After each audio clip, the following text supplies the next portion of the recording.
Hello అండి, welcome back to our channel కుటుంబ వంటకాలు. అందరికీ ముందుగా రథసప్తమి శుభాకాంక్షలు అండి. రథసప్తమి అనగానే మనం ముందుగా గుర్తొచ్చేది జిల్లేడాకులు అనమాట. ఈ జిల్లేడాకులతో మనము రేపు స్నానం చేస్తాం కాబట్టి అందరికీ తెలిసిందే.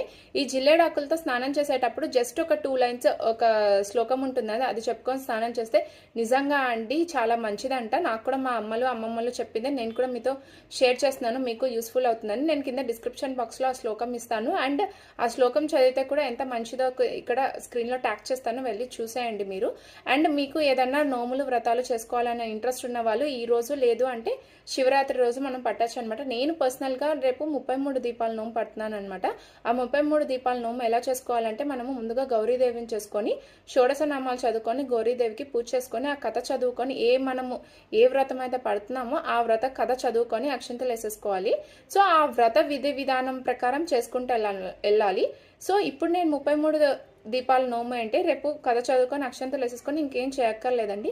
కార్తీక మాసంలో కార్తీక మాసం అంతా రోజు శివాలయంలో దీపం పెట్టుకొని ఒకరోజు మన బ్రదర్స్ ఉంటారు కదండి, అన్న తమ్ముడు, ఒకవేళ పెళ్ళై ఉంటే ఇద్దరు దంపతులుగా వచ్చి వాళ్ళకి 33 దీపాలు చిన్నవి మనకి ఏ వెండి షాప్లోనైనా ఈజీగా దొరుకుతున్నాయి ఇప్పుడు.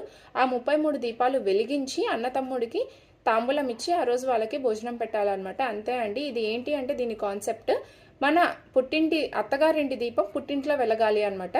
సో దీనికి లాజిక్స్ సైన్స్ అయితే ఖచ్చితంగా ఉంది అండి, నేనైతే ఖచ్చితంగా నమ్ముతున్నాను. ఏం లేదండి, ఇంతకు ముందు ఆడవాళ్ళని ఊరికే పుట్టింటికి పంపించే వాళ్ళు కాదు, అండ్ పుట్టింటి వాళ్ళు కూడా ఊరికే రంపించే వాళ్ళు కూడా కాదు. ఇలాంటి పూజలు వ్రతాలతో లింక్ చేసుకుంటే మన కష్టాలు ఏదన్నా ఉంటే అన్న తమ్ముడికి చెప్పుకోవచ్చు, అండ్ అన్న తమ్ముడు వచ్చిపోతుంటే కమ్యూనికేషన్ కూడా పెరుగుతుంది. సో ప్రతి వ్రతానికి, ప్రతి నోముకు, ప్రతి దానికి ఒక రీజన్ అయితే ఖచ్చితంగా ఉందండి. అన్ని మూఢనమ్మకాలు అయితే కాదండి, దీని వెనకాల ప్రతి దానికి ఒక చిన్న లాజిక్ సైన్స్ అనేది ఖచ్చితంగా ఉందండి. మన పెద్దవాళ్ళు ఏది ఊరికనే చెప్పలేదు, వాళ్ళు చెప్పింది కొన్ని మూఢనమ్మకాలు అయితే ఉన్నాయి, నేను కూడా కాదనడం లేదు, కానీ అన్నీ అయితే కాదండి.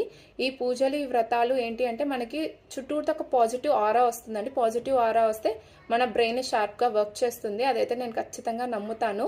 ఎందుకంటే ఇంతకుముందు నేను కూడా ఇంత బిలీవ్ చేసేదాన్ని కాదు, ఇప్పుడు బిలీవ్ చేస్తుంటే మనకు కూడా ఒక పాజిటివ్ థాట్స్ అనేది వస్తున్నాయి. సో మీరు కూడా తప్పకుండా నమ్మి ఇవన్నీ చేసుకోండి.